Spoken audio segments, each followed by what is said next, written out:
Hi, my name is Piper. My study is called Understanding Imposter Phenomenon, the associations between imposter phenomenon, overgeneral autobiographical memory, and depression. My study was conducted in the translational research program under Dr. Michael Otto. So first, I want to define imposter phenomenon. Imposter phenomenon is the tendency of individuals to think that their high achievements were due to luck or a mistake or something similar, as well as the fear of being exposed as incompetent. Studies have shown previously that this is high in those who have recently transitioned to heightened responsibility. So, for example, undergraduate students in university. This has also been linked to women more than men, so women are more likely to report symptoms of imposter phenomenon than men are. It has also been linked to depression and burnout, so compassion fatigue in mental health workers has been shown to be connected to IP as well as burnout in medical students. And depression has also been associated with IP in terms of perfectionism and making mistakes in medical personnel. So IP is linked to depressed mood, poor problem solving. We were thinking, what else has these characteristics? Overgeneral autobiographical memory is the tendency of individuals to recall more general memories about personally experienced events as opposed to a single specific event or memory. This has also been said to be linked to an individual's sense of self, as well as their ability to remain oriented in the light of past problem solving. So for the word rude, I have a couple examples on the screen. On the left is a general memory, a rude Boston driver, and on the right, a specific memory, that person at the grocery store on Tuesday who cut me in the checkout line. So OAM has also been linked to depressed mood and poor problem solving. Individuals who exhibit OAM have also been shown to have more difficulty with solving problems, specifically social problems. And individuals who meet the threshold for clinically depressed symptoms also recall more overgeneral memories than those who are non-depressed. Individuals with major depressive disorder also show more general memories than those in the subthreshold and in remission from depressive symptoms. So this brings me to our hypothesis. Given the association between OAM and depression, we hypothesize that the tendency toward OAM may underlie IP, in that the inability to generate specific memories of personal episodes, particularly personal episodes of competence, may contribute to IP. Accordingly, we hypothesize that individuals scoring higher on IP would likewise have a stronger tendency toward overgeneral autobiographical memories. Given the association between OAM, IP, and depressed mood, we also added depression to the examination of this relationship. So in order to explore this relationship, we created an experimental design in a population of undergraduate students at Boston University. 120 participants were recruited and consented for this study, but 16 were removed for various reasons, either because they had incomplete responses or because they took the surveys too quickly to be considered valid. All participants were recruited through SONA, which is used by Boston University in Psych 101 courses for undergraduate students to participate in research, so all participants were given class credit for their participation. Overall, 104 undergraduate students were enrolled in this study, and the design was a single 30-minute assessment session conducted on Zoom with myself and the participant. So during this 30-minute Zoom call, the autobiographical memory test was administered, which is a series of 14 cue items given to the participant, for example, confident, surprised, and rude. And participants are given 60 seconds to write down a memory that each word reminds them of. They were then asked to rate whether they thought their memory was specific, categorical, or extended, and when myself re-rated all of the memories, a semantic category was added, which would be if they said something like the beach on a warm, sunny day, as opposed to something that was actually experienced. The other measures used are self-report measures, so the Clan's imposter phenomenon scale is 20 items and was used to measure imposter phenomenon, and the Center for Epidemiological Studies depression scale is 10 items and was used to measure depression. These are the results of our study. So after analysis, we found that the mean age was 18.9. A majority, 73.5% of our sample identified as female. We did give other gender identity options in our study, but everybody coincidentally only identified as either female or male. Our sample was predominantly white, with Asian individuals following a close second, and almost 2/3 of our sample consisted of freshmen at Boston University. The mean Scores for imposter syndrome for our study was 66.72, which corresponded to respondent frequently has imposter feelings, and depression scores had a mean of 11.23, which corresponds to mild to moderate depressive symptoms. So over a fourth of our sample also met the cutoff for clinically significant depressive symptoms as well. We found that over 2/3 of our population reported having frequent and/or intense IP experiences, which supports the idea that undergraduate students are at an especially high risk for imposter phenomenon. After stepwise regression analyses were conducted, we found that IP and gender were significantly correlated in both step 1 and step 2. However, when depression was added to our model in step 3, gender did lose its predictive significance. We did find that IP and depression were very significantly associated in step 3. However, we did not find a statistical association between IP and age, nor between IP and OAM. So, in a sample with high rates of IP, we did not find a link with OAM.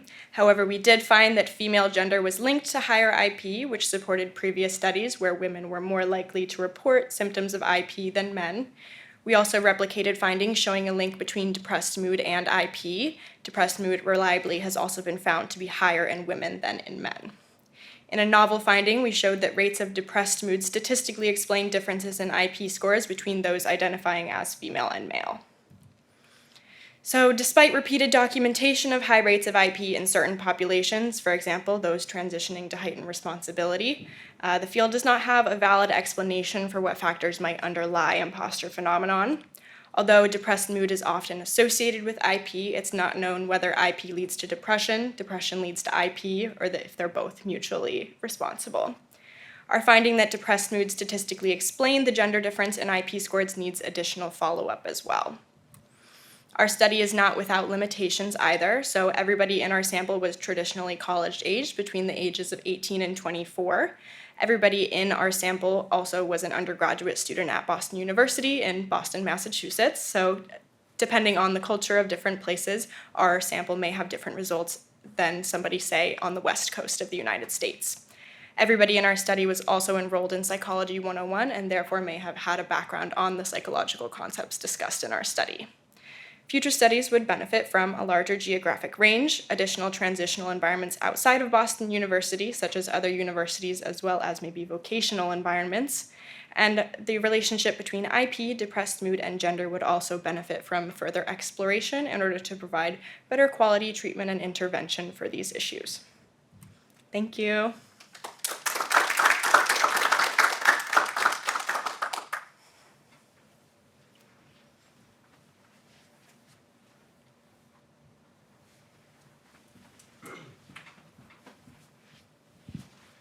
So I was wondering, how did you determine if something that you said earlier in your presentation was that if someone took the test too fast, their results were disqualified? I was wondering what your process was for determining if they took that too fast and invalidating someone's, test questions, I guess. Yeah, so Thank you. in order to determine the completion time that was valid, we had 3 people in my lab take them as fast as they could while still reading the questions so that we would know like the fastest time you could take it, and then we compared that to other people's times after they took the surveys, and then we decided whether they were like close enough to be considered valid or not. They would just be thrown out, unfortunately. Okay, thank you.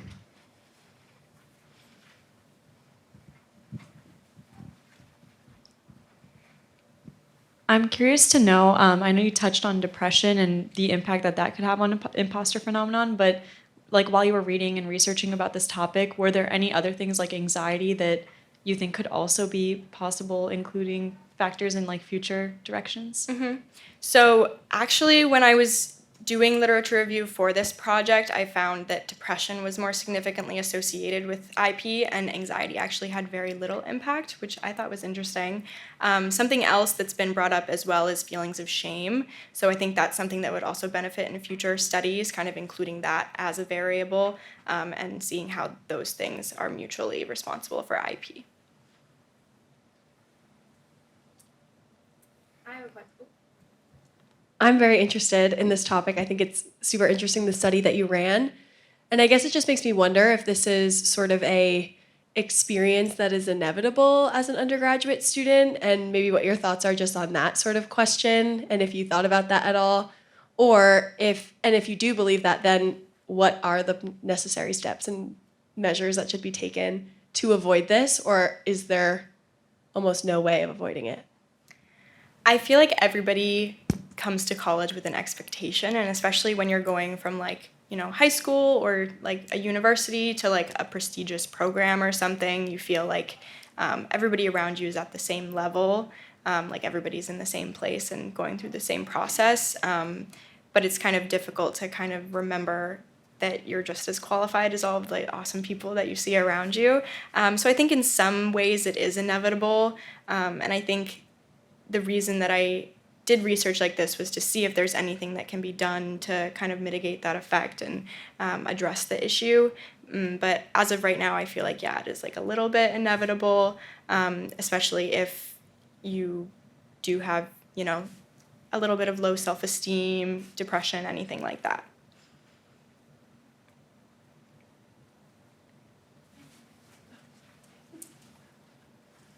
So I have chronic imposter syndrome, like every day, but I actually have come to have quite a positive view of it because all of my colleagues who don't are worse teachers and mentors. So I wonder if there are any positive correlations to IP. Yeah, that's a really good point. I think like I don't know if you've ever heard the saying that's like bad people don't think about whether they're bad people or not. So I think it's kind of like you're being concerned about, doing your best and living up to your potential is sometimes a good thing because it gives you like a push sort of. So yeah, that's a really good point.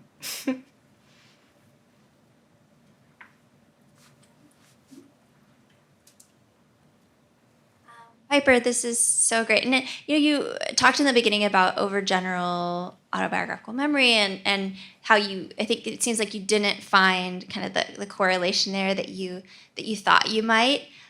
So what do we do with that like lack of finding? Like how seriously do you take it? How much how skeptical are you about it? Like what would you want to push next to kind of see if there might still be something there? I think first, it's like the whole purpose of the scientific method to, trial and error. But I think there are like other measures that can be used to measure OAM. And I think also we did find a significant and novel finding with the association between gender IP and depression. So I think we did kind of get something out of it that can benefit from further exploration, but I would like to continue with the IP OAM connection because I think it was very plausible in my literature review that they could be connected, and I think it would benefit, from different measures, maybe a different population, and a different sample. So, yeah.